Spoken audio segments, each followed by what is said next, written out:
एक टुकड़ी भर आरडीएक्स कोई लेके जा सकता? कोई माइक लाल पैदा हुआ है? पुलवामा हमला हुआ, 300 कुंटल आरडीएक्स कहाँ से आ गया? आज तक कोई जांच हुई? कोई जवाब दिया? जवाब है पुलवामा हमला जो हुआ उसमें हमारी सरकार बनी थी। ठीक है, अब सुनिए। अरे 3 5 साल हो गया था। 5 साल नहीं हुआ था, 3 साल 3 महीने हुआ हो। नहीं, सरकार चाहे एक ही महीने सरकार बने हुआ हो, सरकार बनी थी ना भाजपा की। उसके बाद मोदी जी का फोन उस समय स्विच ऑफ, उनका जबकि पर्सनल नेटवर्क होता है ऑन के लिए। आज तक कोई सीबीआई जांच से लेके कभी कोई जांच हुई? कभी कुछ पता चला? अच्छा, मोदी जी का फोन स्विच ऑफ, इसका मतलब मोदी जी का नंबर आपके पास है क्या? आप लोगों के जरिए पता, आप लोगों के जरिए क्या इनके पास भी है क्या? राज्यपाल ने खुद बताया वहाँ आप के लोगों के जरिए जम्मू कश्मीर के राज्यपाल ने खुद कहा कि जम्मू कश्मीर के राज्यपाल ने कहा क्या नहीं कहा उसमें बात नहीं है। राज्यपाल कुछ कह रहा है। ये है कि राज्यपाल कुछ कह रहा है, क्या राज्यपाल कह रहा है तो बात नहीं राज्यपाल की बातें सुनिए। मोबाइल अच्छा, क्योंकि राज्यपाल प्रधानमंत्री मतलब राज्यपाल से काम करता है, ध्यान रखिएगा। राज्यपाल मतलब जीरो, आप जो प्रधानमंत्री राज्यपाल मतलब जीरो, राज्यपाल मतलब जीरो क्या? वो तो वहाँ का सर्वे सर्वा है। राज्यपाल मतलब जीरो, सर्वा है, राज्यपाल वहाँ का सर्वे सर्वा है। तो राज्यपाल अगर फोन करेगा प्रधानमंत्री को और कह रहा है कि फोन स्विच ऑफ है तो मतलब प्रधानमंत्री को डायरेक्ट नहीं, पीएमओ को डायरेक्ट की जाती है फोन। प्रधानमंत्री कह दे, पीएमओ जो कहेगा वो होगी। अभी कोरोना वैक्सीनेशन जिसने बनाया था वैज्ञानिक, 4 दिन पहले उसकी हत्या हो गई। आपको पता होगा, हत्या हो गई।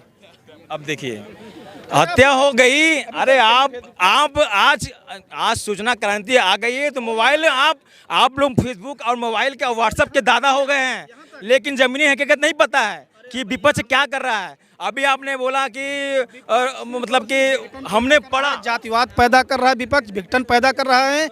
आज के डेट में कोरोना की वैक्सीनेशन की जो सर्टिफिकेट निकलती थी जन सेवा केंद्र से आप निकालते थे, माननीय मोदी जी की फोटो वहाँ पे थी। अभी हफ्ते 10 दिन पहले उनकी फोटो अब हट गई। माननीय मोदी जी की फोटो अभी हम बता रहे हैं, माननीय मोदी जी की फोटो तो हम यहीं रख सकते कर सकते हैं। अभी तो हजारों लगेंगी। देखिए, विपक्ष के पास कुछ मुद्दा नहीं है। मैं बता रहा हूँ ना, विपक्ष के पास देखिए ये उजुल बुजुल बातें विपक्ष कर सकता है क्योंकि उसको मुद्दा नहीं है। और उसी तरह 15 लाख रुपया उन्होंने कहा। अच्छा, उन्होंने कहा कोविशील्ड मोदी जी लेकर आए थे क्या? कौन लगाया था कोविशील्ड? मोदी जी लेकर आए थे। इसमें उनकी क्या है? मेरा तो पूरा परिवार कोविशील्ड लगाया, इसका क्या मतलब? हम लोग के घर में तो किसी को हार्ट अटैक नहीं है क्या भैया? जिस दिन सरकार चेंज होगी सारी हकीकत पता चल जाएगी। वॉल्यूम घटता है, बढ़ता है। हर सीएमओ को, हर जिले के हर सीएमओ को डेली की ये सूचना होती थी कि आपको 5 या 6 कोविशील्ड या वैक्सीनेशन वालों की वो दिखाना है कि इतने। मैं काशी में आ रहा हूँ, मैं बनास का लोकल। काशी से पहले मैं सवाल पूछ ले। प्रधानमंत्री जी अभी एक स्कीम लेकर आए हैं अग्निवीर, कैसे देखते हैं इसको आप? देखिए, अग्निवीर जब हमारे यहाँ पहले से ये सबसे अच्छी स्कीम है। बोलिए क्यों अग्निवीर? चलिए, अग्निवीर का 5 फायदा बताइए हमें। फायदा क्या है? पहले चीज, हमारे जो सैनिक जैसे कुछ जैसे विकासशील जैसे हमारे वहाँ पे पहले से ट्रेनिंग दी जाती है। जैसे हमारे एनसीसी स्काउट गाइड बच्चों को स्कूल में दिया जाता है और एनसीसी थोड़ा सा ऊपर रहते हैं तो दिया जाता है।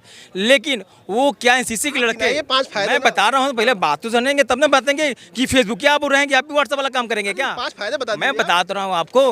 पहला चीज कि पहले कंपटीशन बढ़ेगा, दूसरा रोजगार तो मिला ही, लेकिन सैन्य हथियार चलाने का उनको एक तरीके से वो कहते हैं ना कि भंडार होंगे वो भविष्य में। इसके पहले जो सेना में जा रहे थे उनको हथियार चलाने नहीं आ रहा था। हो गया, मैं बता रहा हूँ। आप बताओ, इसके पहले जो भविष्य में ऐसा कुछ हुआ। इसके पहले जो जा रहे थे सेना में उनको हथियार चलाने नहीं आ रहा था। देखिए, जो जा रहे थे ना, जो सेना में जा रहे थे, मेन समस्या देखिए वहाँ वो नहीं है। समस्या यहाँ है कि जो वो सेना से निकलने के बाद लोग राजनीति में आ जाते थे।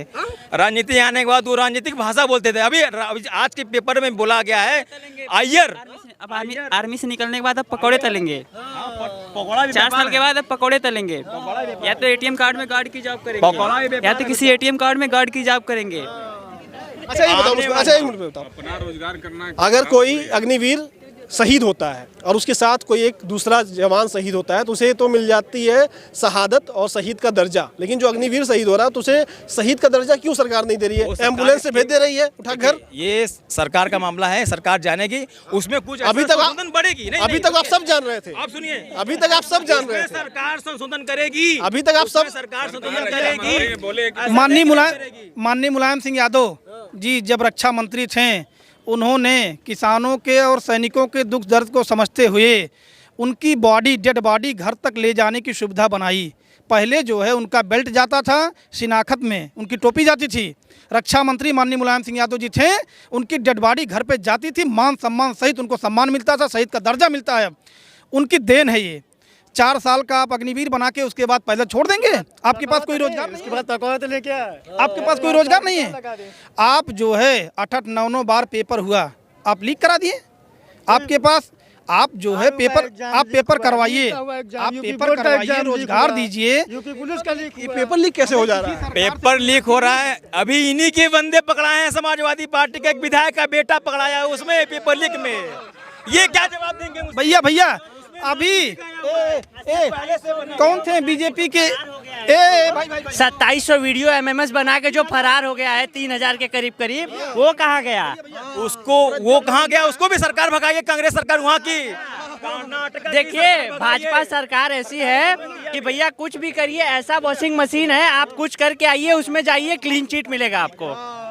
प्रज्वल रमन्ना 3000 लोगों के साथ बलात्कार करके फरार हो जाते हैं। बीजेपी के 2700, क्योंकि वो हम तो कह रहे हैं, लेकिन उसको सरकार ने भगाने का काम किसने किया है? जैसे आप पढ़ते हो, हम लोग न्यूज पढ़ते हैं, ठीक है? कोरोना है तो के, अरे हमके होता खांसी हो तो के होता कोरोना, वही कहानी तुम लोग का। हमके होता खांसी हो तो के होता कोरोना। खांसी नहीं है ना, कोरोना है। कोरोना रहोगे तो जियोगे ही नहीं, मर जाओगे। इसलिए कि सुई लग जाएगा, डर के मारे मर जाओगे, लगाओगे ही नहीं। अरे भैया सुनो, गुप्ता जी का फोटो हट गया कोविशील्ड वैक्सीन वाले, उस पे से डाउनलोड करिए। चुनाव के समय सब हट जाता है, चुनाव के समय सब हट जाता है, चर्चा के सब आ जाओगे। अभी उतनी जानकारी आप इकट्ठा करो, पहले आप इतना लिए हो। कोविशील्ड ला दिए। नहीं होना चाहिए, कोविशील्ड लाना जरूरी है। गुप्ता जी ये बताइए मुझको, ये जो ललित मोदी, मेहुल चौकसी, ये सब जो भाग गए हैं, उनको कब लाया जाएगा? सरकार उसके पीछे काम कर रही है, ऐसा नहीं कि नहीं कर रही है, लेकिन क्या है, कुछ चीजें दबा के रखी गई हैं। जैसे हम देखिए, मामला होता है ना, देखिए यहाँ पे जितने भी व्यक्ति बैठे हैं, ये दबा क्यों रखा गया? दबा के मैं इसे बता रहा हूँ ना, जितने भी यहाँ खड़े हैं, वो व्यक्ति वहाँ नहीं बैठ सकता। वहाँ पे क्या हो रहा है, क्या होने वाला है, ये हमको बाद में पता चलेगा, दूसरे दिन जब वो हो जाएगा तब। जैसे भाई ने बताया ना 2700, इन्होंने बताया 3000, हमने बताया। हमको वो बातें बाद में पता चलती हैं, पहले नहीं। जब हम उसी सीट पे बैठ जाएंगे तो हम आपसे मिल पाएंगे क्या? जैसे आपने कहा कि दूसरे तीसरे दिन पता चल जाता है, आपने अभी अपने मुंह से कहा अभी 10 साल हुआ, अभी और समय लगेगा, अभी जो है वो उजागर होगा। अच्छा आप बता दीजिए, किसी भैया किसी के घर का कोई भी व्यक्ति अगर नौकरी करता है, रोजगार चाहिए, सबसे किसको रोजगार का आप बताइए, किसको पेंशन की जरूरत नहीं है? आज का जो दौर चल रहा है, अगर माँ बाप भाई बहन जो भी नौकरी कर रहे हैं, पेंशन नहीं अगर पाएंगे। ये बताइए मेरे को, अग्निवीर को पेंशन नहीं मिल रही है और मोदी जी पेंशन ले रहे हैं, क्यों ले रहे हैं भाई? एक कानून देखिए, मोदी जी ले रहे हैं कि ना ले रहे हैं, वो सरकार का मुद्दा है, वो सरकार का मुद्दा है, उसमें हम कुछ नहीं कर सकते। क्यों नहीं? हाँ, लेकिन हम बोल सकते हैं वो सरकारी मुद्दा हो गया। मतलब अब मोदी जी पेंशन लेवे तो सरकारी मुद्दा हो, और अग्निवीर के नाम मिले वो सरकारी मुद्दा नहीं हो। तो उतना बोलने की जरूरत नहीं। मोदी ये सरकार, सुनो, सेना प्राइवेट हो गई तोरे हिसाब से। सेना प्राइवेट नहीं हुआ है, सेना तो वही थी, लेकिन सेना को प्राइवेट बनाने का काम नहीं, प्राइवेट तो ये विपक्ष हल्ला उड़ा रहा है। अब ये कहेगा जब पेंशन का बात आया तो तब सरकारी मुद्दा हो गया, और पेंशन क्या हम बना दिए थे क्या? पेंशन भाजपा मोदी बना दिए क्या? पेंशन तो जब अरे सुनो, मोदी जी बनाए नहीं है पेंशन, लेकिन हटा तो दिए ना अग्निवीर की पेंशन। अग्निवीर की हटा दिए हैं। ऐसे देखेंगे तो बहुत ही लिस्ट आ चुकी हैं, बहुत ही लिस्ट। एयरपोर्ट भी निजीकरण कर दिए और रेलवे भी निजीकरण कर दिए, और एजुकेशन में तो कुछ काम किए ही नहीं। कितना परसेंट स्टेक है अडानी का रेलवे में? अडानी के रेलवे छोड़िए, जब देश में बिजनेस नहीं होगा, व्यापार नहीं होगा, तो सब वही करेगा। बिजनेस नहीं करेगा, व्यापार प्राइवेट आदमी करेगा। सुनो, 100 रुपया जहाँ के टिकट आप जो है भैया निजीकरण से कौन सा फायदा है? निजीकरण से कौन सा फायदा है? आप कह रहे हैं निजीकरण से